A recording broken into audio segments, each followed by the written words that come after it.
I'm glad I didn't take the bait and plant too early for some of this stuff, like especially the tomatoes and whatnot. It was very tempting, I will tell you.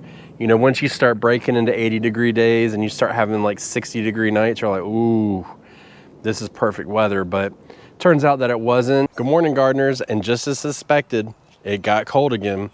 So I figured before it might get hot, let's do a spring garden tour just in case things may start bolting in the next week or so. You never know around here. And also, I think as we go around, I'm going to find a couple things that I need to harvest. So this is going to be, let's call it a mid-spring update, because my springs are different than a lot of people's springs. They can come and go really fast. So just at a quick glance, everything's doing really good here. We've got a lot of things going on in all the garden beds. This one in particular just had the potatoes planted a couple weeks ago, maybe a week ago. And you don't see anything yet, but I did do a test dig on a potato right here, and it in fact had roots coming out of it. So I'm expecting to see growth start popping up any day now. And then that'll give me a good indication of when I need to hill them and stuff like that. But this bed right now is very underwhelming. And we actually have another one that my son planted over here. That's the same thing. But everything else is really starting to pick up. Before we really get started, I do want to say this. Here, this week, it's going to be in the 50s and, you know, low to mid 30s at night. And the next week, I don't know what's in store, but it could possibly get up into the high 70s. Or even 80s. It can happen on a dime here in Zone 8A in North Carolina. So we'll see how that works out. But for right now, we're going to take advantage of everything. And we just want to look around and enjoy what we have. And we can only hope and pray that things will come to fruition in the garden. So we're going to start in the garden bed, and then we're just going to kind of work our way around. And I'll just briefly show you, give you an update on everything that's been planted and what's going on. All right, so this bed here is looking pretty good. We've got a row of cabbage here that's starting to grow. It was a little warm when we put it in, but now everything's happened. We got like an inch of rain yesterday, so everything's nice and plump and got plenty of water. And then the bok choy we put in a couple videos ago in this row, they're actually starting to do well. So you can see right down the line, they're starting to plumpen up a little bit. We actually need to thin them out now because I think whatever's there is gonna hold. We've got some radishes in the middle that are starting to take off, and then the carrots are actually doing really well. And these carrots are the ones that we actually seeded with that seeder. And so I'm pretty happy with the spread. Now I did come in and have to trim them a little bit, but they're actually doing pretty good. I can't complain too much about it. And we're not going to get any carrots for, I'd say, probably 2 months here at minimum, but you know, they're starting to take off. I see a lot of true leaves now, so that's good, and that means that we can just move on to a good solid fertilizing regimen. And then here are the old carrots, and they're actually starting to kind of grow a little bit now. We're starting to get a lot more warmth and more sun, so that should help with that. This is the time of year where the sun and the warmth will really start to get things energized and get them pushing up out of the ground. And so we're going to take advantage of that, excuse me, to the best of our ability. And this is where patience pays off, where we know what's going to happen. So we're just patient and we wait and we let it grow instead of getting a lot of anxiety and just ripping stuff out of the ground. Our onion bed is starting to come along. We've had some slower days with them, but the warmer that it got, that warm spell we had really pushed them a little bit. So they're starting to get a little bit bigger here going down the line. So we should be kind of off to the races, and we've really been focusing on fertilizing these guys at this point, and we've been injecting with fish fertilizer once a week, and so we're going to continue doing that. The front row is our garlic. That's our second year grocery store garlic, and it looks really good. I'm really happy about that. And we also have a little bit of a fire ant issue in this corner of the bed, so I don't know what we're going to do about that. But we've got some cilantro here doing its thing. And overall, this bed, it looks really happy. It's slow to get started, but it's going. And you hear my chicken? It's over there laying an egg. So it's just gonna be keep it warm, keep it going, and keep it fed, and this bed should grow out. We should be harvesting onions around, I'd say, June or July roughly. Over here in this bed, our row of lettuce that we put in here in the front is looking really good. Now I do see that our mustard greens, in fact, do need to be harvested. So we'll come back and we'll just clip some of these out. I need to make some room too, because I mean, you look what happens when we remove some of the leaves. They start shading stuff out, so we'll trim this down a bit. And if you've never had spicy mustard, you don't know what you're missing. And I don't know how long this plant will last either. This actually bolts fairly quickly, so we're gonna take as much of it as we can. And this kale plant just will not stop producing.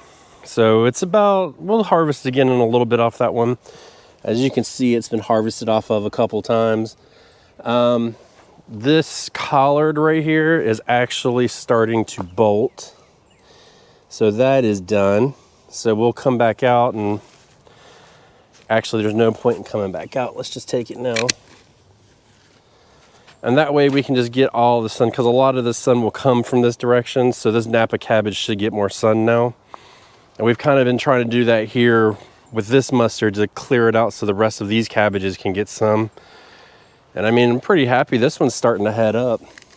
Yeah, that one's starting to head up now. And this one looks like it wants to try. And so does that one. This one's actually left over from the winter. I wasn't so sure about it, but it feels like it wants to head up as well. And then our spinach is just, it's going. I don't know what we did different. Whatever we did, we're gonna keep it up because it's really happy. And I don't want to mess with success, so we're just gonna let it grow. Hopefully I can get a good harvest off of it, maybe two. And if that's the case, great. The idea is just kind of keep this soil working, keep things working up, because this is where our sweet potatoes are gonna go. So the more time you can get in here, it'll just keep that soil nice and loose for the sweet potatoes, and then we won't have to come back and really do anything. Maybe amend it a little bit beforehand, but nothing crazy. So this bed right here is packed, like jam jelly packed full. Back here, we've got some black mamba kale growing. So we've harvested once off of every other plant. And as soon as we're done with that, probably in the next couple of days, we'll come back and do the next other plant. So, you know, I think we have what, 1, 2, 3, 4, 5, 6. So yeah, we did 4, then we'll do 2 this time. And then we'll switch back and forth. So this row right here is all turnips right here. And you can see we've got some big ones. And then underneath I came and seeded them again. So you can see how they're kind of, some of them are kind of struggling. But like for instance, this right here, this is about done. So in the interest of growing the other ones, we can pull that up and have a couple more turnips to grow over the course of the season. And so just like that, this opens up this whole area, and then we can get those pumping. So we'll keep an eye out on those. This is kohlrabi, and this was seeded really late in the, I'd say early winter, but it is starting to bulb up now, if that's what you want to call it. So this one will probably be harvested in a couple weeks, and just eating this bed down slowly. And this is all bok choy. This is the first planting of bok choy we did. And it's starting to really do its thing. I don't know how long it's gonna be, but I'm imagining in a couple weeks you'll start seeing those leaves kind of form a closer head and make that typical bok choy look that we're looking for so we can harvest it. A lot of times I don't even know what to look for to harvest some things that I grow new. I just go to the grocery store and see how they sell it, and then I know roughly I should get that. Now this isn't exactly bok choy, this is a pak choy with a P. So that means that it doesn't really grow as big. So we know we're gonna get smaller ones, which we're okay with. I mean, I think we counted 40 pak choy plants growing, and I don't want that many big ones. So the little ones, we will do that. And we actually like to use them as side dishes. So we'll do that as well. But they should be coming soon, and that's going to be really good because then we can clear this out and get ready for squashes and stuff like that. Because we're going to try and do an early planting of squashes I'd say right around middle of April, we'll probably try and get our first squash plants in so we can beat the squash vine borer. And then as we harvest, we can pull them out after that. So that should give us a pretty good jump on the season for that. And with them being in the front row like that, I mean, even the turnips, they should go pretty fast. Once they start, like this week with it being cool, and now that we just gave them more sun, they'll start growing even faster. And then we'll push fertilizer to them to make them grow even faster. So we'll probably be able to get those out around the same time frame. I'm hoping at least, especially before it starts to get real warm.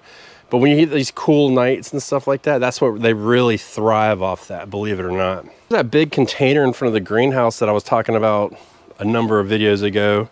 And we have rutabagas all around the front. We have a broccoli in the front that it may be trying to head a little bit. And then we have one kohlrabi in the back that is just about ready. Give it another couple weeks, see if it grows, maybe another week or so, see if it grows at all. And then we can start clearing this out so we can put in our summer planting. And the broccoli will probably be another month out for that. It's gonna be a really close call on that guy. But because we're getting such cool weather right now, I think that this is gonna last just the right amount of time. And a quick peek into the greenhouse, and you can see things are growing. It's funny, the collards in here haven't bolted, but all the ones out in the garden have. Some of the lettuce is starting to bolt, and I actually need some seed, so I may let a couple of the ones in the back go all the way to seed. We still have a couple rutabagas left in the front. And you can see that that guy is in fact just about ready to harvest. So we'll start pulling those. The carrots are doing their thing. They're really starting to stretch a little bit more. More sun and warmth means more growth. And then the turnips, after the possum fiasco, they're doing okay. I mean, things can really struggle this time of year in here. So we've got a couple more, I think these are rutabagas up here. We just wanted to see if we can get them grow. This is a warmer section of the greenhouse. Our turnips, our beets here, they're just about ready. And we got some nice heads of lettuce. Things are really starting to go in here. Now, I will say this about the greenhouse. This time of year, it can be hit or miss. If it gets really warm, everything will go at once, every single thing. But if it stays nice and cool and we keep the door open and the air movement and really keep up with the watering, then we can have growth going all the way up until April and really get a banger harvest out of there. So we'll kind of see. Now, intentionally put some slower growing things inside the greenhouse this year, so I wasn't having to work the greenhouse totally all the time. We walk over here to the wild garden. This bed right here, we intentionally left it mostly empty. These collards are bolting, so they're gonna go. But we're actually gonna leave these in because they're not affecting anything and they're still working that soil, because remember we had some compacted soil. I did drop a couple spinach seeds in here just to see what would happen, and they did germinate, but with the watering system I'm using, I wasn't overly concerned about it because we had so much heat all at once. But the last few turnips are growing here, and then the carrots, the 2 half rows of carrots are actually starting to do their thing. I think they've doubled in size in the past week, so we're pretty happy with that. And this bed looks great. I mean, we've got kohlrabi in the front, so we just put that in like maybe a week or 2 ago, so it's just now getting established and ready to go. And then we've got a row of broccoli here, calabrese broccoli, and another row of calabrese broccoli. And you can see that it's clearly starting to do its thing, so that's good. And I actually saw on one of these, we do have a head forming now. So we'll have to continuously watch this, and with this cool weather, we should be in good shape. And then in the middle, we planted all of this lettuce so that it would be shaded by all of this broccoli to keep it cool during the heat of the day. And so that should help us get to a better harvest off of this and be able to come through and really get enough to kind of keep us going through most of the spring on lettuce. We do have another head of cabbage here, and this is that Market Copenhagen cabbage. This is about as big as it's gonna get. I'm gonna leave it a little bit and see if we can get some of the leaves to curl up on it and get the head bigger. but at this point I don't think so. So we'll give it another week and see, and then we'll just harvest it and have a small head of cabbage. And this bed over here, we've got a row of turnips. I had some leftover cabbages from the fall that I just left, and they in fact are, this one's kind of soft, so we're gonna leave it, but it is definitely hardening up. And this one is about hard too. So I think this is a product of being stunted. We have daikon radishes here in this row. So all of these should be daikon radishes. They do take a little bit longer, but we have plenty of time. And this bed actually gets more shade, so it stays cooler longer. So we're thinking that we can actually leave some of these in for a little bit longer during the late spring before we plant anything else. We have a couple beets that we sowed up on this row. They're not doing great, but not everything does great. Some things just don't do as good, and we have to be okay with that.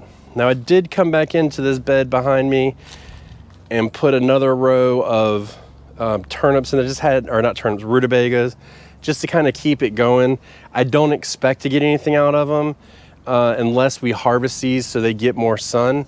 But at least we know that, hey, there's something growing and we have a chance, and it's also still working that soil. So this bed is my son's potato bed. We did record a video, but we did not get any sound, so we'll do a follow-up video with him talking about it and stuff like that, which is pretty fun to do. But we're not getting any growth in that yet, but we will be soon. And this is the only bed that we're really itching to get cleaned out, because this is where our corn is going to go this year. It's our first year growing corn, so I am excited. So we do want these things to kind of grow through, and then hopefully by about, I'd say, late April to early May, we'll have our corn in and start growing it. And this bed, because it's so empty, we can go ahead, we're going to put peppers in this bed, I believe, especially up along the back row. So that's all, it's ready to go at any point. So in my area, I call it the heartbreak zone for a reason, because it gets to this point where it's cool, hot, and you don't know what's going to happen. But if we leave this one bed fairly empty, at least we know we can drop some plants in when it's time. You know, we can put some, you know, some of our peppers in, maybe even a tomato or something. And if we have to, we'll adjust our garden plan accordingly. But we have that option when the weather does decide to finally turn, which it seems like it's very close to doing, but it can go back and forth quite a bit. Our peach tree is in fact blooming. So we'll have peaches everywhere you see a bloom, and we're still going to get more blooms coming. They're, you know, they pop at different times. So that is a good symbol, and they are so pretty. They don't smell like anything, but they're pretty. So this is, I'm really happy about this. You know, peaches are something that I love, and I'm hoping that we get a fair amount off this, especially off the first year. And then each year after that, we should get more. And then our little container garden here is plugging along. We don't have a whole lot going here. We got one head of cabbage, which looks like, yeah, it's starting to head already. So that's good. And then all this kohlrabi has been here for a while, but it's starting to bulb up a little bit. And I'm not even watering this at all. I just let it kind of do whatever it's going to do. I don't really care at this point of the year. We have 2 broccoli plants. This one's clearly doing better, but again, we're just kind of letting them grow and see what they're going to do. And then this is our chamomile, which I do need to weed it. And I'm actually going to plant this on the ground. I'm going to stick it on the ground and let it root from the bottom of the pot in, so we get more chamomile out of it. So I personally love chamomile tea. It's one of my favorites to do. And just growing it so easy. And what I do when I grow it is I come out every Tuesday when it starts flowering, and I harvest flowers every Tuesday. Not the day before, not a day after, on Tuesday. And I just do it on a schedule because you can't keep up with it. So overall though, I say that we're having a pretty good spring garden. I don't think I would change too much. Obviously I would have got my potatoes in a week earlier, maybe 2 weeks, but for the most part, everything's doing really good. The question's gonna be, is it all gonna get done in time? Biggest question is, are the things gonna get done in time for us to plant in this, you know, early enough in the spring so we can get either succession sowing, succession plantings, and a continual harvest through. There's a certain few plants that I am kind of stressed a little bit about. One of them would be tomatoes. We want to get a jump on those as soon as possible. The other one is squashes, because we want to beat the pest. And then we want to beat the pest, ride out the pest, and then replant. And then the other one is going to be, I would say the sweet potatoes, but honestly, because you have to wait until it's so warm to plant those, I think we're really just going to be fine on that. And I'm excited to fill up these trellises. So we're really looking forward to planting the different beans and pumpkins and stuff on the trellises this year. And I just like the look of it. I think it's pretty, and we'll see how it goes. But for the most part, this cool weather is really helping us out. I'm glad I didn't take the bait and plant too early for some of this stuff, like especially the tomatoes and whatnot. It was very tempting, I will tell you. You know, once you start breaking into 80-degree days and you start having like 60-degree nights, you're like, ooh, this is perfect weather. But turns out that it wasn't, and I'm glad that I looked forward and watched out. And it's just a good lesson learned for me to stay true to what I know and just stay on that path. And just know that even if somebody else has the tomatoes in down the road and they're going to do fine, long story short is there's plenty of time to plant, and you're going to be able to get your stuff in at the right time and have the right harvest for you for your garden this year. Goodbye.